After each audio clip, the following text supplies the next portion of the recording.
ಚಿಕ್ಕಮಗಳೂರಿನಲ್ಲಿ ಪ್ರತಿಭಟನೆಯೊಂದು ತೀವ್ರ ಸ್ವರೂಪ ಪಡೆದುಕೊಂಡಿದೆ. ಕಳೆದ 28 ವರ್ಷಗಳಿಂದ ದಿ ಪ್ರೊಫೆಷನಲ್ ಕೊರಿಯರ್ಸ್ ಸಂಸ್ಥೆಯಲ್ಲಿ ಪ್ರಾಮಾಣಿಕವಾಗಿ ಸೇವೆ ಸಲ್ಲಿಸುತ್ತಿದ್ದ ಶ್ರೀಮತಿ ರಾಧಾ ಎಂಬುವರನ್ನು ಯಾವುದೇ ಮುನ್ಸೂಚನೆ ಅಥವಾ ಕಾರಣವಿಲ್ಲದೆ ಕೆಲಸದಿಂದ ವಜಾಗೊಳಿಸಲಾಗಿದೆ ಎಂದು ಆರೋಪಿಸಿ ದಲಿತ ಸಂಘಟನೆಗಳ ಒಕ್ಕೂಟದ ವತಿಯಿಂದ ಪ್ರತಿಭಟನೆ ನಡೆಸಲಾಯಿತು. ದಲಿತ ಮುಖಂಡರಾದ ಭೀಮಯ್ಯ ಪ್ರತಿಭಟನೆಯನ್ನುದ್ದೇಶಿಸಿ ಮಾತನಾಡಿದ ಮುಖಂಡರು, ರಾಧಾ ಅವರು ಕಳೆದ 28 ವರ್ಷಗಳಿಂದ ಈ ಸಂಸ್ಥೆಯಲ್ಲಿ ವಿವಿಧ 7 ವಿಭಾಗಗಳ ಕಂಪ್ಯೂಟರ್ ಕೆಲಸಗಳನ್ನು ಅತ್ಯಂತ ಜವಾಬ್ದಾರಿಯುತವಾಗಿ ನಿರ್ವಹಿಸಿಕೊಂಡು ಬಂದಿದ್ದಾರೆ. ಆದರೆ ಪ್ರಸ್ತುತ ಸಂಸ್ಥೆಯ ಉಸ್ತುವಾರಿ ವಹಿಸಿಕೊಂಡಿರುವ ಮಧುಸೂದನ್ ಎಂಬುವವರು ಯಾವುದೇ ಮುನ್ಸೂಚನೆ ಇಲ್ಲದೆ ಇವರನ್ನು ಕೆಲಸದಿಂದ ವಜಾಗೊಳಿಸಿದ್ದಾರೆ ಎಂದು ಆಕ್ರೋಶ ವ್ಯಕ್ತಪಡಿಸಿದ್ದಾರೆ. 7 ಸೆಕ್ಷನ್ಗಳನ್ನು ಅವರಿಗೆ ಲಾದವರಿಗೆ ಕೊಟ್ಟಿದ್ದಾರೆ. 7 ಸೆಕ್ಷನ್ ಕೆಲಸಗಳನ್ನು ಸಹ ಅವರು ಕಂಪ್ಯೂಟರಲ್ಲೇ ನಿರ್ವಹಿಸಿದ್ದಾರೆ. ಅದು ಅವ್ರ ಹತ್ರ ಯಾವುದೇ ಅವರು ಸ್ಟಾಫ್ ಅವ್ರು ಕೇಳಲಿ, ಅವನು ಇಲ್ಲೇ ಅವರಿಗೆ ಸ್ಟಾಫ್ ಇಲ್ಲ. 28 ವರ್ಷದಾಗ ಹೆಂಗೆ ಕೆಲಸ ಮಾಡ್ಕೊಂಡ ಮಧುಸೂದನ್ನು ಈ ಸಂಸ್ಥೆಯನ್ನು ವಹಿಸ್ಕೊಂಡು ಮ್ಯಾಕ್ಸಿಮಮ್ 9 ವರ್ಷ ಆಗಿದೆ. 9 ವರ್ಷದಿಂದ ಕೆಲಸ ಹೆಂಗೆ ಇಟ್ಕೊಂಡ ಅವರು ಮಧುಸೂದನು? ಕೆಲಸ ಬರೋದು ಅವಾಗಲೇ ತೆಗಿಬೇಕಿತ್ತಲ್ಲ. 2016ರಲ್ಲಿ ಅವ್ರು ತೆಗಿಬೇಕಿತ್ತಲ್ವಾ? 2016ರಲ್ಲಿ ಕೆಲಸ ತೆಗೆದಿದ್ರೆ ನಾವು ಈ ಪ್ರಶ್ನೆ ಬರ್ತಿಲ್ಲ. ಅಕಸ್ಮಾತ್ ಅವ್ರಿಗೆ ಕಂಪ್ಯೂಟರ್ ಕೆಲಸ ಬರಲಿಲ್ಲ ಅಂತಂದರೆ ನಾವು ಅವ್ರ ಕಂಪ್ಯೂಟರ್ ಅವ್ರ ಸಂಸ್ಥೆ ಅದು ಕಂಪ್ಯೂಟರ್ ಅವರಿಗೆ ಟ್ರೈನಿಂಗ್ ಕಳಿಸಿ ವೇತನ ಸಹಿತ ಕೆಲಸ ಏನು ಕಾರ್ಮಿಕ ಇಲಾಖೆಯ ಕಾನೂನು ಪ್ರಕಾರವ ಅವ್ರಿಗೆ ಕಂಪ್ಯೂಟರ್ ಬರ್ತಾ ಇದ್ದರೆ ಅವರಿಗೆ ಕಂಪ್ಯೂಟರ್ ವೇತನ ಸಹಿತ ಅವರಿಗೆ ಕಂಪ್ಯೂಟರ್ ತರಬೇತಿ ಕೊಟ್ಟು ಅವ್ರ ಕೆಲಸವನ್ನು ನಿರ್ವಹಿಸಬೇಕು. ಈ ಎಲ್ಲ ಕಾನೂನುಗಳು ಇದ್ರೂ ಸಹ ಇವಳು ದಲಿತ ಮಹಿಳೆ ಅಂತ ಒಂದೇ ಒಂದು ಕಾರಣಕ್ಕೋಸ್ಕರ ಈ ಏನು 2020ರ ಕಾರ್ಮಿಕ ಕಲ್ಯಾಣ ಇಲಾಖೆ ಕಾನೂನು ಪ್ರಕಾರವ ಇವರಿಗೆ 40-45 ಸಾವಿರ ರೂಪಾಯಿ ಸಂಬಳ ಆಗುತ್ತೆ. ಈಗ ಹೊಸ ನೇಮಕ ಮಾಡಿದರೆ 10,000 ರೂಪಾಯಿಗೆ ನಿರುದ್ಯೋಗಿ ಯುವಕರು ಬರ್ತಾರೆ ಅಥವಾ ಯುವತಿಯರು ಬರ್ತಾರೆ. ಇವ್ರಿಗೆ ಯಾಕೆ ನಾನು 40 ಸಾವಿರ ಕೊಡಬೇಕು? ಈ ಒಂದೇ ಒಂದು ಕಾರಣಕ್ಕೋಸ್ಕರವ ಕಂಪ್ಯೂಟರ್ ಕೆಲಸ ಬರೋಲ್ಲ ಅಂತ ನೆಪ ಮಾಡಿ ಅವ್ರನ್ನ ದಲಿತ ಮಹಿಳೆ ಅಂತ ಒಂದೇ ಒಂದು ಕಾರಣಕ್ಕೋಸ್ಕರವ ಅವ್ರನ್ನ ಏಕೈಕಿ ಕೆಲಸವನ್ನ ತೆಗೆದಿದ್ದಾರೆ. ಮಧುಸೂದನ್ ಮೈಸೂರಲ್ಲಿ ಇಲ್ಲಿ ಕೆಲಸ ಈ 9 ವರ್ಷನೂ ಸಹ ಇಲ್ಲಿ ಯಾವುದೇ ದಿನ ಅವಯ್ಯ ಕೆಲಸ ಮಾಡ್ತಿಲ್ಲ. ಮಾಡಿರೋರು ಎಲ್ಲರೂ ಸಹ ರಾಧಾನೇ ಇಡೀ ಕಂಪ್ಯೂಟರ್ 7 ಸೆಕ್ಷನ್ ಮಾಡ್ತಿರೋದೇ ರಾಧಾ ಕೆಲಸ ಮಾಡಿದ್ದಾರೆ.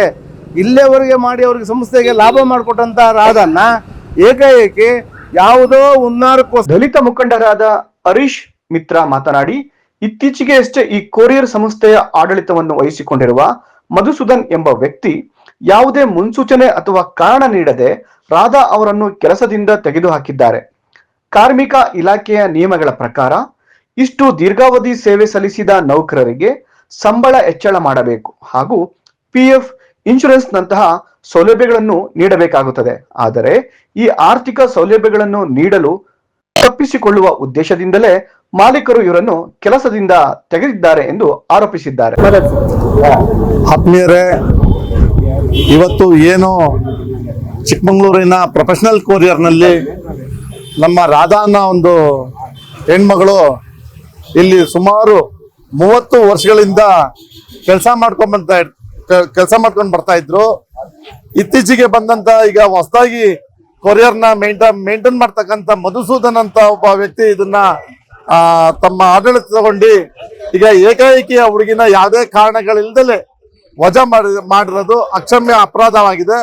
ಇಷ್ಟು ವರ್ಷ ಸಂಸ್ಥೆಗೋಸ್ಕರನೇ ದುಡಿದು ತಮ್ಮ ಜೀವನವನ್ನೇ ತ್ಯಾಗ ಮಾಡಿ ಸಂಸ್ಥೆಗೋಸ್ಕರನೇ ಮುಡಿಪಾಗಿಟ್ಟು ಅವರು ಸಂಸ್ಥೆನ ಬೆಳೆಸಿದ್ದಾರೆ. ಆ ಕನಿಕರಿಗಾರನು ಸಹಿತ ಆ ಹುಡುಗಿಗೆ ಕಂಟಿನ್ಯೂ ಮಾಡ್ಬೋದಾಗಿತ್ತು. ಆದ್ರೆ ಇದು ಅವರ ಒಂದು ವೈಯಕ್ತಿಕ ದ್ವೇಷ ಮತ್ತೆ ಈ ಒಂದು ಸಂಬಳ ಜಾಸ್ತಿ ಕೊಡ್ಬೇಕಾಗತ್ತೆ ಅನ್ನೋ ಉದ್ದೇಶ ಇಟ್ಕೊಂಡು ಆ ಹುಡುಗಿಗೆ ಏಕಾಏಕಿ ತೆಗೆದಿರೋದು ನಾವು ಖಂಡಿಸ್ತಿದ್ದೇವೆ. ಆ ಹುಡುಗಿಗೆ ನ್ಯಾಯ ಇವತ್ತು ನಾವು ಈ ಒಂದು ಧರಣಾ ಕಾರ್ಯಕ್ರಮನ ಹಮ್ಮಿಕೊಂಡಿರೋದ್ರ ಬಗ್ಗೆ ಸುದೀರ್ಘವಾಗಿ ನಮ್ಮ ಭೀಮಯ್ಯ ಸರ್ ಮತ್ತೆ ಹರೀಶಣ್ಣ ಮಾತಾಡಿದ್ದಾರೆ. ಇದು ಮಧುಸೂದನ್ ಎಂಬತಕ್ಕಂತ ವ್ಯಕ್ತಿ ನಯವಂಚಕ. ಅವನು ಮಾತಲ್ಲೇ ಎಲ್ಲದನ್ನೂ ಕೂಡ ಮುಗಿಸ್ಕೊಂಡಂತ ಒಂದು ಇದನ್ನ ನಾನು ನೋಡಿದ್ದೀನಿ. ಯಾಕಂದ್ರೆ ನಾವು ಈಗ ಕೆಲಸ ತೆಗೆದು ಈಗಾಗಲೇ 2-3 ತಿಂಗಳಾಗ್ತಾ ಬಂತು.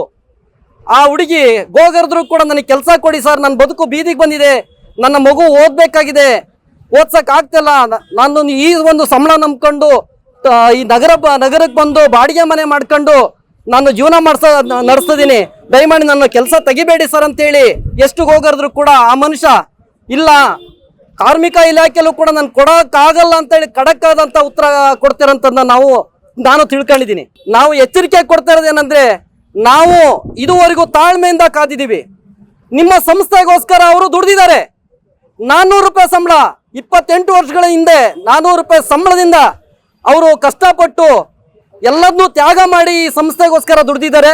ಅವರಿಗೆ ಭದ್ರತೆನ ಕೊಡಬೇಕು ಅಂತೇಳಿ ನಾವು ಕೇಳ್ಕೊಂತ ಇದೀವಿ. ದಯಮಾಡಿ ಎಲ್ಲ ಅವರ ನಮ್ಮ ಈ ಒಂದು ಹೋರಾಟನ ಲಘುವಾಗಿ ತಗೊಂಡ್ಕೊಡ್ದು ನಾವು ಸಾಂಕೇತಿಕವಾಗಿ ನಾವು ಇದನ್ನು ಹೇಳ್ತಾ ಇದೀವಿ. ಪ್ರತಿಭಟನೆಯಲ್ಲಿ ದಲಿತ ಮುಖಂಡರುಗಳಾದ ಬಾಲಕೃಷ್ಣ, ಗಣೇಶ್, ಅಶೋಕ್ ಪುಟ್ಟಸ್ವಾಮಿ, ರಘು ದಿವಾಕರ್, ಮಂಜುನಾಥ್ ಮಾಗಡಿ, ಭಾಸ್ಕರ್ ಬೈರಾಪುರ, ಲಕ್ಷ್ಮಣ್ ಗೌನಹಳ್ಳಿ ಭಾಗವಹಿಸಿದ್ದರು.